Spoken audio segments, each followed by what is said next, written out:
Hello guys, today I am going to discuss one of the most important topic of anthropology and the name of topic is ecological anthropology.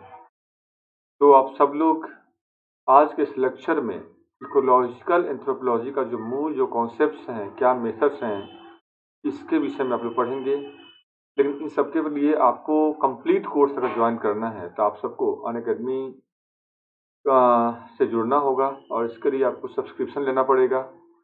तो subscription कैसे लोगे आप लोग, थोड़ा सा मैं उसके विषय में पहले बता देता हूँ आप लोगों को और इससे क्या फायदे होंगे। तो once you will get subscription, okay, so you will get daily live classes, structured courses, live tests and quizzes, and unlimited access of videos. And you are also eligible for download multiple PDF. Live class से आप लोगों को जो मिल रहा है ये मिल जाएगा, live test भी मिल रहेगा, क्विजेज भी मिलेंगे। स्ट्रक्चर्ड कोर्स का मतलब हुआ a course that are design for both prelims mains and interview के लिए भी जो गाइडलाइंस हैं, सो पॉसिबल गाइडलाइंस, आपको बेस्ट गाइडलाइंस मिल जाएगा।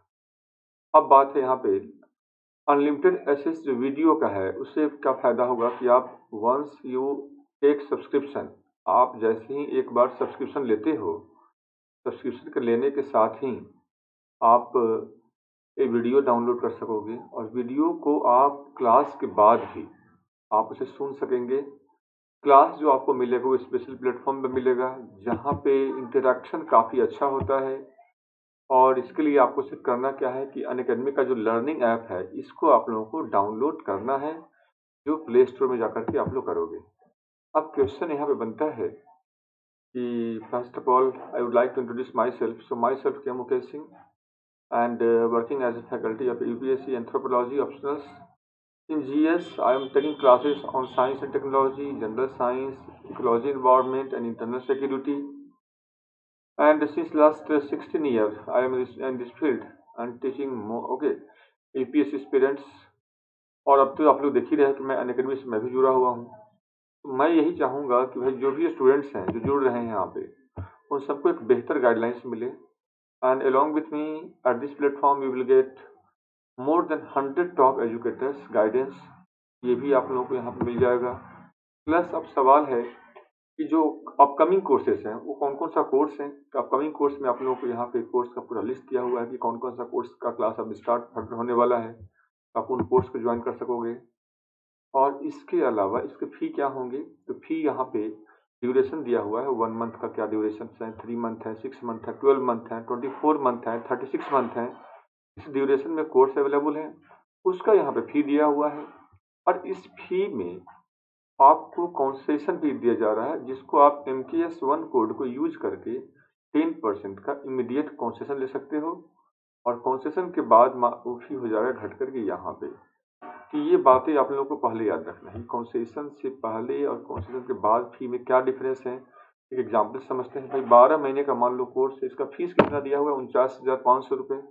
और 49,500 के इस कोर्स को आप जैसे ही ये कूपन यूज करते हो MKS 1, तो आपको फी कितना देना पड़ेगा, मात्र 44,550 रुपये। एक एडवांटेज है। अब लाइव कोर्स में जो ये जो पैकेज है, ये 2 फॉर्म में, एक प्लस है, दूसरा आइकॉनिक है।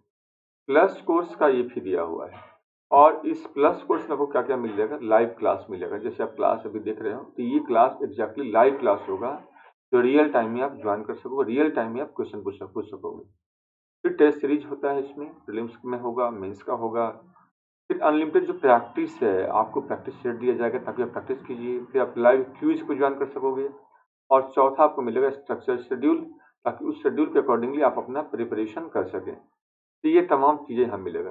एक दूसरा जो इससे बेहतर पैकेज है वो है आपका आइकॉनिक पैकेज, और ये 12 मंथ, 24 मंथ एंड 36 मंथ में अवेलेबल है। जो लोग बिगिनर्स हों, फ्रेशर्स हों, स्टार्टर्स हों, नए स्टूडेंट्स हों या अभी से प्लानिंग कर रहे हैं कि आपको IAS की तैयारी करनी है, तो हमारे समझ से ये तो आप पे डिपेंड करता है कि आपको कौन सा लेना है। पर अगर टाइम ड्यूरेशन को देख करके प्लानिंग करते हो तो 24 मंथ या 36 मंथ का बेस्ट पैकेज है कि आप ले सकते हो। इसलिए कि एग्ज़ाम भी लंबा एग्जामिनेशन है, शॉर्ट टर्म एग्ज़ाम नहीं है और बार-बार पे करने से अच्छा है कि आप once you will pay the fee, और उसका एडवांटेज आपको ये मिलेगा कि आप लंबे समय तक जुड़े रहोगे और ऑलमोस्ट एक प्रीलिम्स से लेकर के इंटरव्यू में 1 साल लगता है। 1 साल पहले से तैयारी करोगे तो कुल 2 साल हो गया आपका। तो 24 मंथ से कम का तो पैकेज देने का कोई मतलब ही नहीं। अब मान लो अगर आपने 24 मंथ का पैकेज दिया, उसका फीस 1,07,000 रुपीज है, जिसमें आपको कोड यूज करने के बाद ये फी हो जाएगा 96,300 रुपीज का, और मंथली भी पे कर सकते हो आप 4,030 रुपीज के फी को जमा करके आप मंथली भी पे करके ज्वाइन कर सकते हो। ये सारे एडवांटेज यहाँ पे मिल रहा है।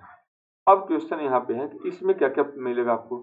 यहाँ पे आपको लाइव क्लास मिल रहा है, टेस्ट सीरीज मिल रहा है, अनलिमिटेड प्रैक्टिस कर सकोगे आप, ठीक है। स्ट्रक्चर्ड शेड्यूल, मतलब जो प्लस कोर्स का जो फीचर है वो तो सारा मिल ही रहा है।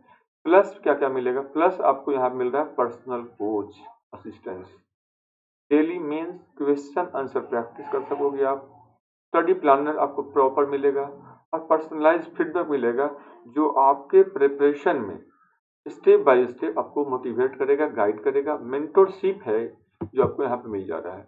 That's why you should take up okay iconic course subscription.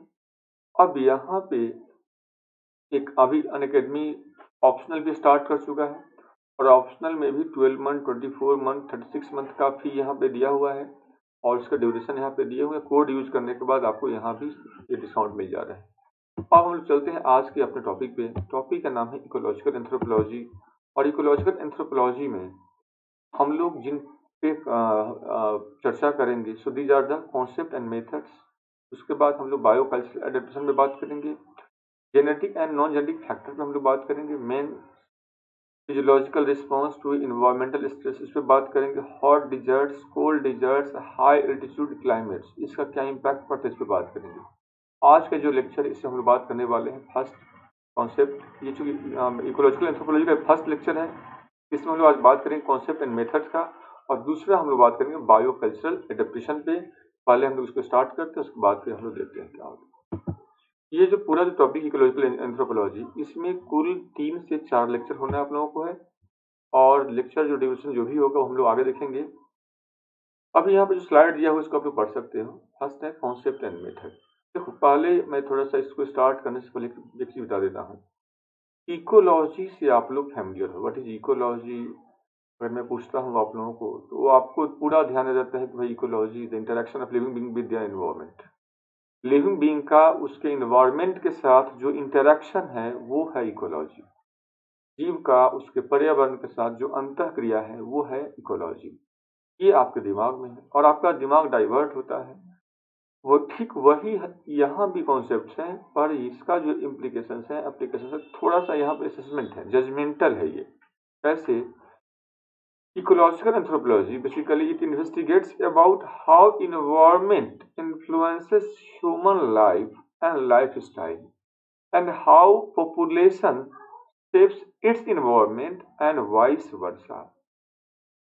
आपके ऊपर पर्यावरण का क्या प्रभाव पड़ता है, आपका जीवन जो लाइफस्टाइल है उसके ऊपर पर्यावरण का क्या प्रभाव पड़ता है, और इस ऐसे लाइफस्टाइल के लिए आपने पर्यावरण को कितना प्रभावित किया है।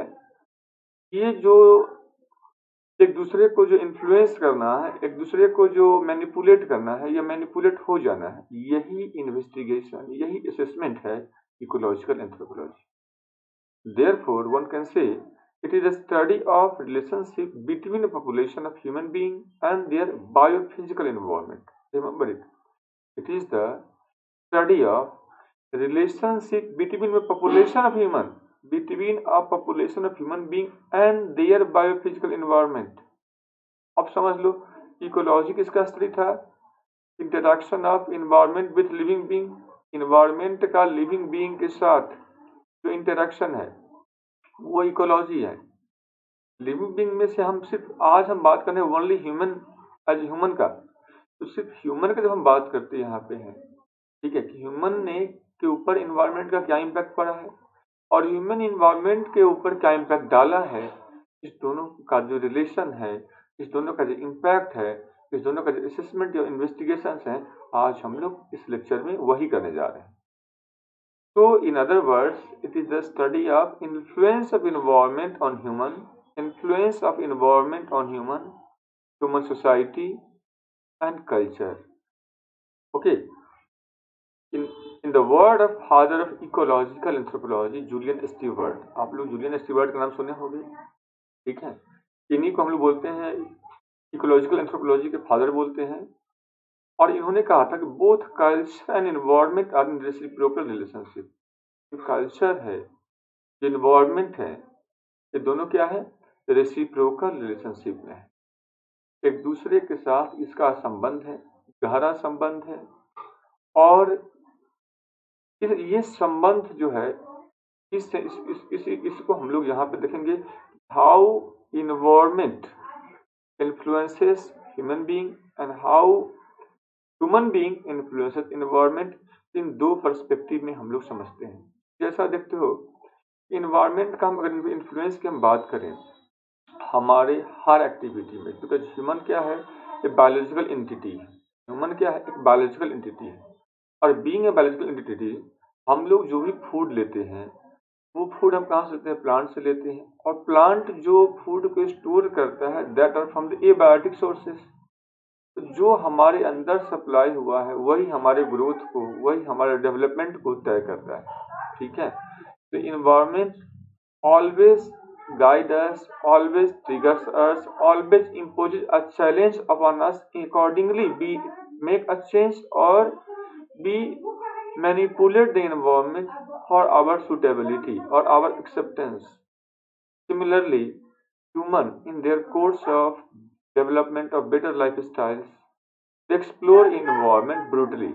इन्वायरमेंट को हम नॉन साइंटिफिकली हमने ब्रूटली एक्सप्लोर करने का प्रयास किया है।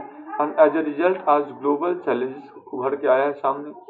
वो ग्लोबल चैलेंजेस क्या है, वो एसिड रेन भी है। वो ग्लोबल चैलेंज क्या है, ग्रीन हाउस इफेक्ट भी है। वो ग्लोबल चैलेंज क्या है, ग्लोबल वार्मिंग भी है। और अल्टीमेटली क्या हो रहा है, क्लाइमेट चेंज हो रहा है। इस क्लाइमेट चेंज का इम्पैक्ट इस पर पड़ रहा है, ह्यूमन पर पड़ रहा है। ये एक इनडायरेक्ट हुआ।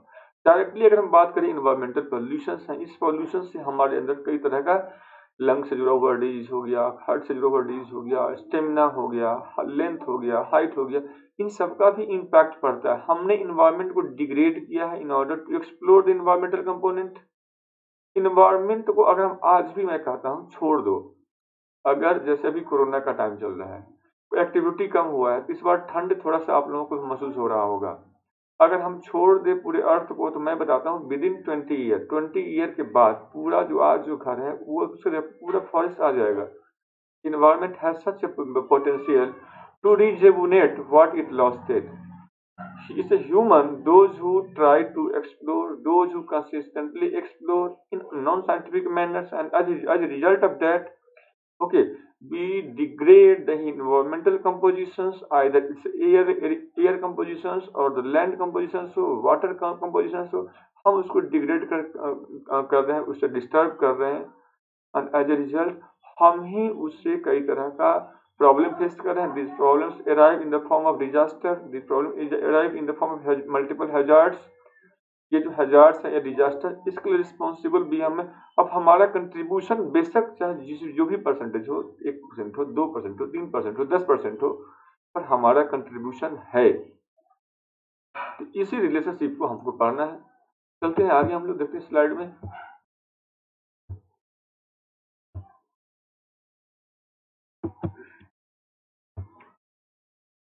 Biocultural adaptation. So today topic is biocultural adaptation. भाई एडेप्टेशन होता क्या है, एवरीवन नो एडेप्टेशन क्या होता है। जैसे यहाँ पे लिखा हुआ है, it is a permanent change in structure and physiology of an organism in response to the environment. ठीक है, क्या ये परमानेंट चेंज है in structure and physiology of an organism in response to environment, that are called the adaptation. इसी को हम लोग बोलते हैं एडेप्टेशन। अब क्वेश्चन यहाँ पे ये है, एडेप्टेशन की जब हम बात करते हैं तो it starts from prenatal. भाई जब बच्चा माँ के गर्भ में होता है, वहीं से जो इंटरनल इन्वायरमेंट है मदर का, यूटरस का, वहीं से उसका स्ट्रगल शुरू हो जाता है। जब उस बच्चे का जन्म होता है, जन्म के बाद से मरने के दिन तक वो लगातार एडेप्ट करने का प्रयास करता है, एक्लिमेटाइज करने का प्रयास करता है, और लाइफ लॉन्ग प्रोसेस होता है। ठीक है, स्टेप बाय स्टेप मैनर में होता है। तो that's why We can also say it starts from prenatal and continue to entire postnatal period of growth and development till death. Death के दिन तक ये एडेप्टेशन चलता है। अब है कि अलग अलग ह्यूमन का पॉपुलेशन है अर्थ पे, कहीं अलग अलग जगहों पे डिस्ट्रीब्यूटेड है, जिसके पास जैसा चैलेंजेस था according to that they makes a change in their physiology और they okay. So in the course of acclimatization, adjustment, whatever the means, the key, they develop in order to they survive. So that are different. ये सब के सब क्या है? Different है। और ये जो डिफरेंस इन वेज हैं, डिफरेंस इन जो मीन्स हैं, कहीं ना कहीं ये सब के सब कल्चर का एलिमेंट है। ठीक है, और इन दोनों को हम मिलाकर देखें ये सब हुआ क्यों? तो for the sake of adaptation, खुद को एडेप्ट करने के लिए हुआ है। ठीक है, तो हमें दो चीजों को यहाँ पे पढ़ना है।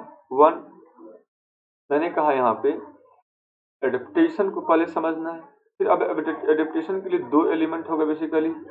जैसे मान लो एक एलिमेंट उसका है एक्लिमेटाइजेशन, एडेप्टेशन का दूसरा एलिमेंट है खुद एडेप्टेशन।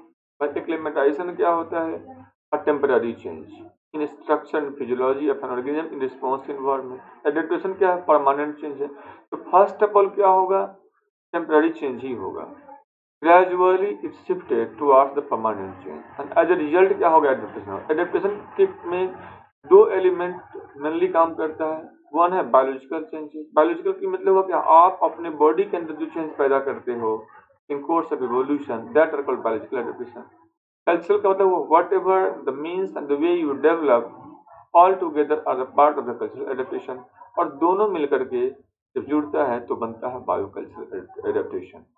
ठीक है, दोनों का एलिमेंट अलग अलग है, एडेप्टेशन के एलिमेंट्स अलग अलग हैं, करेक्टरिस्टिक अलग अलग हैं। एक्लिमेटाइजेशन का करेक्टरिस्टिक अलग अलग है, एलिमेंट्स अलग अलग हैं। दोनों को मिला दोगे तो दोनों मिलकर के हो जाता है बायो कल्चरल एडेप्टेशन। तो यहाँ पे कुछ एग्जाम्पल्स हम लोग समझते हैं पहले एडेप्टेशन को। जैसा लिखा हुआ यहाँ पे है, it is a permanent change in structure and physiology of organism in response to environment. दूसरा इसमें आप ऐड कर सकते हो, it starts from prenatal and continued and entire postnatal periods of growth and development till death. And third point यहाँ पे add कर सकते हो, in different population of human beings across the globes in time and space adopted differently to acclimatize in its environment. दुनिया भर में जो जनसंख्या है अलग अलग तरीके से खुद को एक्लिमेटाइज किया है ताकि अपने आप को एडजस्ट कर सके, अपने आप को एक्लिमेटाइज कर सके, अपने आप को टेम्पररी सेट कर सके। ठीक है, जैसे एग्जाम्पल देखते हैं हम लोग थोड़ा सा। मान लो कोई बच्चा है, कोई चाइल्ड है, जो अगर वो उसका जो ग्रोथ है किसी ऊंचे जगह पे होता है, पहाड़ी क्षेत्रों में होता है, तो पहाड़ी क्षेत्रों में जब उसका ग्रोथ होगा तो अगर वो बच्चा का जन्म उसी पहाड़ी क्षेत्र में हुआ है और उसका वृद्धि और विकास उसी पहाड़ी क्षेत्र में हो रहा है, तब उस बच्चे में तो लंग्स जो होगा वो बड़े साइज का होगा, लंग कैपेसिटी क्या होगा? ज़्यादा होगा। They are capable to explore more oxygens in the less oxygen environment. But those who are the non-native, जो वहाँ पे नहीं रहता है, वो टेम्पररी जब वहाँ पे जाता है, ठीक है, तो वहाँ पे जाने के बाद वो अपने चेस्ट का जो साइज है या जो लंग्स का जो साइज है वो उतना बड़ा नहीं रख सकता, नहीं हो सकता उसका। वो टेम्पररी जा रहा है, फिर आ जाएगा, जैसे ही वो जाएगा फॉर सम टाइम वो थोड़ा सा एक्सपेंड करेगा, फिर जैसे वहां से बैक होगा वो फिर से बैक हो जाएगा। समझ रहे बात? तो एडेप्ट, ठीक है। So those who stay there, those who born there, they develop only the long, the heavy, the bigger lung size, but those are the non-natives, they fail to develop. So those are the non-natives, they are trying to acclimatize, but those are the native, they are adopted, they are adapted, वो adapt हो चुका है। इस ठीक है। Similarly there are so many examples, यहाँ बहुत सारे एग्जांपल्स हैं इसके। जैसे मान लो एस्किमो का नाम सुना होंगे आप लोग, इसके जो डिजिट्स होते हैं या जो लिम्स हैं वो छोटे साइज का होता है। तो that help in preventing loss of heat and save them from frostbite. in compared to the Africans, those who inhabit in the warm area, they don't have the cold gene. When they go in the frost-laden or ice-laden area, so they are suffer with the frostbite. ठीक है, they are highly susceptible to suffer with the frostbite. मैंने वही कहा, जो जहां पे रहता है उसके अंदर जो चेंज हो रहा है बायोलॉजिकल कॉन्फ़िगरेशन में, बायोलॉजिकल कंपोजिशन में, उसके फिजियोलॉजी में, उसके एनाटॉमी में, उसके मॉर्फोलॉजी में, that are the part of biological adaptation. Whatever the ways and means those develop in order to combat that adaptation, so that are the cultural adaptation. So biocultural adaptation has two components, one is the biological adaptation and the other is the cultural adaptation. Biological का मतलब हुआ कि modification of biological conformation in order to adapt in an environment. Biological adaptation की अगर हम बात करें तो यहाँ पे दो बातें याद रखना. बायोकल्चरल एडेप्टेशन का टू एलिमेंट्स हैं, one is the biological and other is the cultural. तो बायोलॉजिकल एडेप्टेशन का मतलब क्या हुआ? ये मॉडिफिकेशन है.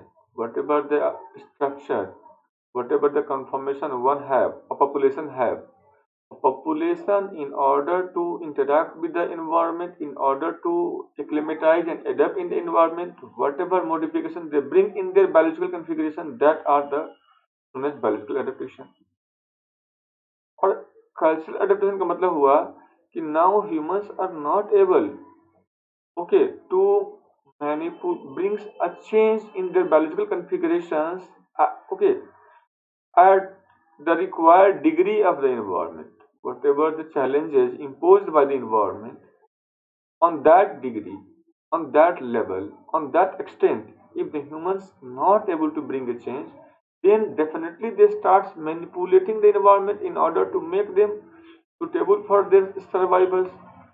So cultural adaptation is basically a manipulation of environment. Write it. Cultural adaptation is a manipulation of environment by different means to adapt in an environment. By different means to adapt in an environment. तो ये है cultural adaptation. इस बात को आप लोगों को यहाँ पे याद रखना है. तो पहले तो हम लोग को दो बातें क्लियर हो गई, भाई बायोलॉजिकल एडेप्टेशन क्या है, दूसरा कल्चरल एडेप्टेशन क्या है. अब क्वेश्चन यहाँ बनता है वंस अगेन, जो बायोलॉजिकल एडेप्टेशन है इसको हम कैसे अचीव करते हैं.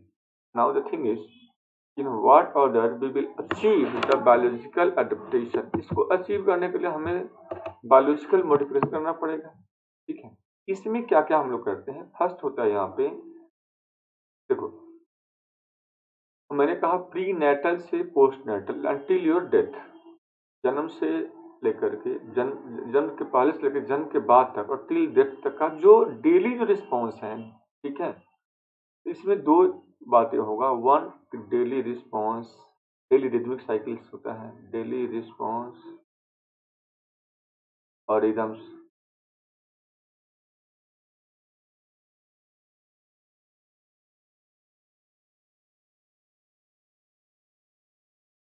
डेली रिस्पॉन्स और जो रिदम होता है ये भाई प्रतिदिन आप में कुछ न कुछ चेंज होता है. जैसे समझो आप बच्चे थे, बच्चे से आप यंग हो गए हो, अब यंग से आप कुछ दिन के बाद ओल्ड भी हो जाओगे. आपने कभी रिकॉग्नाइज किया है कि आप कब हो गए, चाइल्डहुड से यंगहुड में आ गए, यंग से आप एडल्ट हो गए, एडल्ट से आप ओल्ड में. सडन नहीं हुआ है, चेंजेस प्रति सेकेंड हो रहा है. ठीक है ना, एवरी मोमेंट में चेंज हो रहा है इन योर सेल्स.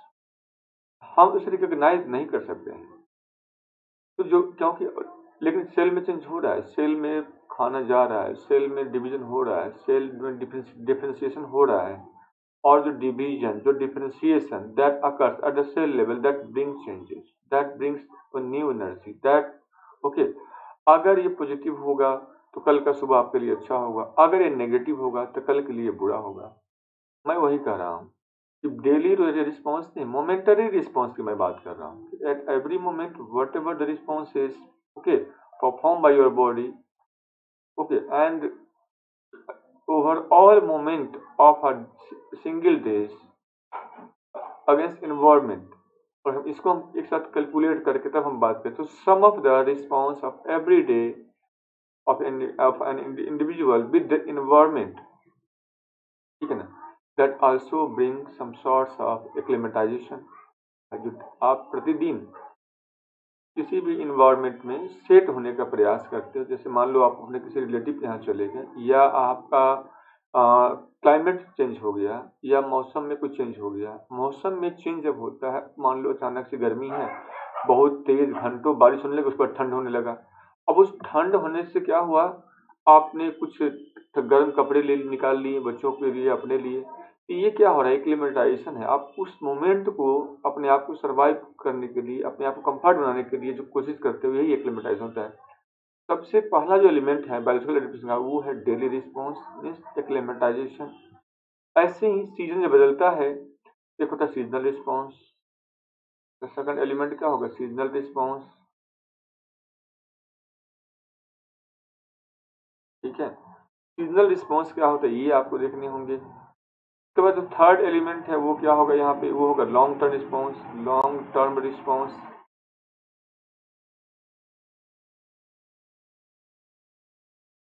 फिर आता है यहाँ पे डेवलपमेंटल, ये जेनेटिक रिस्पॉन्स, जेनेटिक रिस्पॉन्स, और फिर आएगा यहाँ पे long term response. Long term response, प्रतिदिन क्या चेंज हुआ, कितना चेंज हुआ, किस डिग्री पे चेंज हुआ, कैसे एक्लिमेटाइज किए, मौसम के साथ क्या चेंज हुआ, कितना चेंज हुआ, कैसे एक्लिमेटाइज किए, लॉन्ग टर्म में क्या क्या आपके अंदर चेंज हुआ और उस चेंज का क्या इम्पैक्ट पड़ा इसका, ठीक है ना। जीन पे क्या असर पड़ा, कितने जीन चेंज हुए या होल जीन चेंज हो रहा है, और फाइनली इवोल्यूशनरी कोर्स में ये चेंज के कारण क्या क्या डेवलप हुआ। तो यहाँ पे हम लोग दो बातें समझ पा रहे हैं, जो डेली रिस्पॉन्स हैं या जो सीजनल रिस्पॉन्स हैं या जो लॉन्ग टर्म रिस्पॉन्स हैं, दीज आर एक्लिमेटाइजेशन। ये क्या है, एक्लिमेटाइजेशन। तो how you are getting acclimatize, climate में कैसे ढल रहे हो आप, this is acclimatization. And now as a result of this acclimatization, what, okay, in what kind of permanent change one makes in their configurations, so that are the adaptation। Adaptation मतलब यहाँ पे दो बातें हैं, पहला है एक्लिमेटाइजेशन, दूसरा बात है adaptation. Acclimatisation help in adaptation, acclimatisation help in adaptation, ठीक है। सो वन कैन से कि biological adaptation achieve through two things, one acclimatisation and other adaptation. Okay, acclimatization means temporary change in physiological process in response to change environment, while adaptation is a permanent change in structure and physiology of an organism in response to environment। मतलब क्या हुआ, acclimatisation के कारण जो आप में change हुआ है, if you change the place or revert back from the place or diverted from the place, then whatever the thing you acquire, so that will get vanished, that will get lost it, ठीक है। मतलब जैसे rubber को आप फैलाते हो और rubber को छोड़ देते हो, रबर पुनः लौट आता है, तो ये है एक्लिमेटाइजेशन। रबर को स्ट्रेच किया है, फिर रबर अपना बैक, मतलब जब आपने उसको छोड़ा फिर बैक हो गया। हम कहीं पे जाते हैं किसी के यहाँ, किसी पहाड़ी जगह पे, तो हम टेम्पररी जो अपने आप में जो चेंज करते हैं, एक्टिविटी में चेंज करते हैं, खान पान में जो चेंज करते हैं, वो एक्लिमेटाइजेशन है। लेकिन जब ऐसे हम बार बार करते रह जाते हैं, एक समय ऐसा आता है कि gradually the things will enter in our genes, that the thing will starts affecting our organs and that makes a permanent change and that leads to the adaptation, ठीक है। एक्लिमेटाइजेशन में जो चेंज होगा वो रिवर्ट बैक हो सकता है, वो चेंज परमानेंट नहीं, ठीक है। एडेप्टेशन में जो चेंज होगा वो कभी वैनिश नहीं होगा, परमानेंट हो जाएगा वो, और वो आगे मॉडिफाई हो सकता है, पर वो बैक करके रिवर्ट बैक नहीं होगा बल्कि मॉडिफाई होगा। एक एग्जाम्पल से समझते हैं इस दोनों को हम लोग। यहाँ पे एग्जाम्पल यहाँ पे ये होगा कि मान लो आपने वेट गेन करते हो या लॉस करते हो, this is your acclimatization. Muscles को डेवलप करते हो when you are performing exercise, when you stop exercising then your muscle will disappear, this is acclimatization. Shivering and sweating, कंपकपी आता है, पसीना निकलता है, this is your acclimatization. So okay, but this is not the adaptation. Adaptation के लिए क्या होगा, परमानेंट चेंज कुछ ना कुछ कॉन्फ़िगरेशन में होना चाहिए। तो one thing is clear, acclimatization help in adaptation and adaptation helping individual to adjust in the environment. ठीक है, environment में adjust करने में, उसके survival में, नेचुरल सिलेक्शन के कोर्स में उसे हेल्प करता है। ठीक ऐसे ही हम लोग बात करेंगे कि अगर जब ये इंडिविजुअल्स एक अपना एक्सटेंट है, एक अपना लिमिट है कि till that extent, till that limit they struggle with the environment, they makes change in the conformation in the environment, but once they fails to do that, then what happens? अब क्या होगा? जब आप अपने शरीर में चेंज नहीं कर पा रहे हो, तब डेफिनेटली है आप बाहर वालों में चेंज करोगे, जिस एनवायरनमेंट में आप रह रहे हो उस एनवायरनमेंट में चेंज करोगे। So that leads to the cultural adaptation. So next make heading cultural adaptation, and cultural adaptation में हम लोग बात करेंगे। As you know, so in order to continue its race and ensure its survival, remember, in order to continue its race and ensure its survival, human being in course of evolution continuously struggle with the environment, either by manipulating environment or get manipulated itself, either by manipulating environment or get manipulated itself। या तो environment को बदल दो या खुद बदल जाओ। खुद बदल के अब थक चुके हो, अब हम environment को बदलने की तैयारी में लगे हुए हैं, in order to get selected by nature, otherwise nature finish you, nature vanished you। So in the journey of survival of the fittest, whenever human face difficulty, in the journey of survival of the fittest, whenever human face difficulty to bring a change in their biological configuration, then from that point they start looking towards the environmental component, and then according to their suitability, according to their possibility, they start making a change in the environment, and that is called manipulation of the environment, in order to ensure their integrity, ensure their existence, ensure their acceptance in the environment, so that help them to survive in the unfavorable condition, that help them to respond whatever challenges imposed by the environment, and therefore they perform various acts. They start performing various acts, develop several ways and means in order to manipulate the environment. So the sum of acts, means and ways adopted by human beings to manipulate the environment are together known as the culture, and thus culture acts as a most potent weapons in the hand of human race that enables them to survive in unfavorable climatic conditions. Remember it. मैंने कहा जब human खुद में change लाला करके थक चुका था, जब ह्यूमन अपने जीन में चेंज, अपने फूड हैबिटेट में चेंज जब वो नहीं कर सका, तो वो ग्रेजुअली क्या हुआ, इन्वायरमेंट को चेंज करना शुरू किया। इन्वायरमेंट का चेंज का मतलब हुआ change in place, change in shelter, change in food and feeding habitat, change in housing, use of fire, use of agriculture, change in pursuing several activities। तो ये सब जो चेंज हैं टुगेदर की, यही सब change together constitute the culture। So once the individual human helps to brings a change in their biological configuration, they start making a change in the environmental component, and in order to make a change in environmental component, whatever the ways, whatever the means they develop, and whatever the acts they perform, all together constitutes what? Culture, and all these things help in adaptation, and this is called cultural adaptation। For example मैंने कहा भाई clothing है, clothing का दो purpose है। आज के date में फैशन है, पर जो स्टार्टिंग में क्या था, ये कोई फैशन तो था नहीं। So those people who live in the desert condition or jerry condition, they cover their whole body with the cloth. Okay, and that help them to prevent their life, to basically protect their life, not prevent, to protect their life from scorching heat. एक प्रकार का जो intense heat था उससे बचने में उससे help कर रहा था। ठीक वैसे ही हंटिंग एंड गैदरिंग, आखिर हम फूड को जमा क्यों करने लगे? इसलिए स्टोर करना शुरू किया हमने कि जो मौसम अलग अलग होता है, टेम्परेचर अलग अलग होता है, उसमें दिन भर मिड डे में, नून के टाइम में बाहर एक्टिविटी हम परफॉर्म नहीं कर सकते हैं, otherwise one start suffering by different problems and that's why they start hunting and gathering of the foods. Similarly housing जो है डिजर्ट में कुछ इस तरीके से किया गया कि वो गर्मी के मौसम में भी इस तरह का हाउसिंग हो कि उन्हें कंफर्ट दे सके।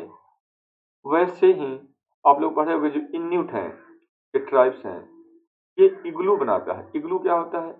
इग्लू मैं लिख रहा हूँ यहाँ पे, जो इन्यूट ट्राइब्स हैं, सो दे मेक इग्लूज। इग्लूज क्या है? बेसिकली जो स्नो फ्रोजन एरियाज हैं, बर्फ आइस लेडन जो एरियाज हैं, in that they make the house that are made up of the ice and that has several small pocket and okay, तो cold से बचने के लिए इग्लू को बनाना और वार्म डिजर्ट से बचने के लिए हाउस डिजर्ट में घर बनाना ताकि वो अपने आप को बचा सके। सिमिलरली ये जो इग्लू है जो परफॉर्म करता है वो है नॉर्थ साइबेरिया में रहने वाला जो ट्राइब्स हैं, उसका नाम है इन्यूट। दे आर द ट्राइब्स, तो they make igloos in north east Siberia. North east जो साइबेरिया है वहाँ पे ये इस तरह के हाउस का प्रैक्टिस करता है in order to protect their life. ठीक है, वैसे ही अगर हम लोग बात करें यहाँ पे कई सारे जो ट्राइब्स हैं, जैसे एस्किमोज को ले लो। एस्किमोज क्या करता है? एक होता है कार्बिक कैरिबर्स। कैरिबर्स फर होता है, उससे बना हुआ कपड़े को पहनता है ताकि उसका बॉडी गर्म रह सके। ऑस्ट्रेलियन जो ओबर्जिन्स हैं उन लोगों ने बेसिकली आग का यूज करना जो शुरू किया और उसमें पीपल्स जो था वो सब they sleep naked, they sleep naked around fire. Similarly herding जो सोसाइटी था, they start agriculture practicing. Herding society के जो लोग थे वो कृषि का काम करने लगा। इवन जो फूड का एक्सचेंज है that also help in mineral balance. ठीक है, तो ये सारा जो हम प्रैक्टिस करने लगे तो all are the part of the cultural adaptation. अगर आप फूड को एक्सचेंज करते हो तो मिनरल बैलेंस हो जाएगा, एग्रीकल्चर का प्रैक्टिस करते हो तो कल्चरल सेटलमेंट हो जाएगा, फायर का यूज करते हो तो this is for the survivals, और कैरिबर्स फर्स का यूज करते हो तो it help you in the surviving and keeping okay from the colds.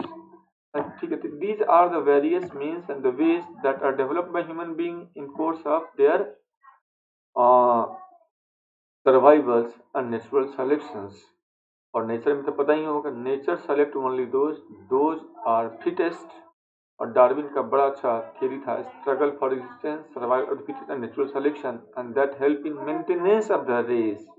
यही रेस को मेंटेन करने में हेल्प करता है।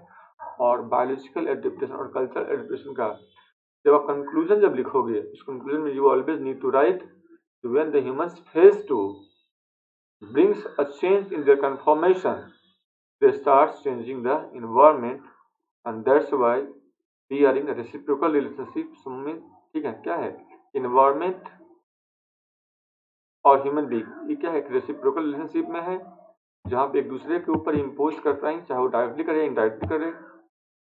और इसी के साथ आज का क्वेश्चन आप लोग ले सकते हो, right?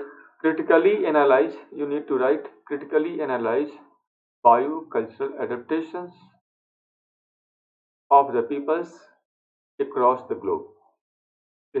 Critically analyze biocultural adaptation of the peoples across the globe, and remember, need not to forget to share, subscribe and like the videos। अगर वीडियो अच्छा लगता है तो सब्सक्रिप्शन लेकर के आप अनअकैडमी का जो स्पेशल क्लास है उस पर आप जुड़ सकते हो, जहाँ पे आप क्रॉस आंसर कर सकोगे, रियल टाइम में। और एक चीज़ और कि 2 साल का लंबा जर्नी है यूपीएससी एग्जामिनेशन में बताता हूँ। कोई भी स्टूडेंट्स 1 ईयर में 6 महीना में क्रैक नहीं कर पाता है। वो अगर सीरियस स्टूडेंट्स भी हैं, पैशनेटली 6 से 8 घंटा पढ़ता भी है, कंटिन्यूअस वर्क भी करता है, तभी भी टाइम लगते हैं। सो आप लोग सब्सक्रिप्शन लेकर के 2 साल का 3 साल का अपनी तैयारी कंटिन्यू रखें और कोरोना में अपना प्रोटेक्शन का भी ध्यान रखिए। तब तक के लिए सारे बच्चों को thanks, bye, and use this code MTS1 in order to get 10% discount. Okay, thanks guys, bye.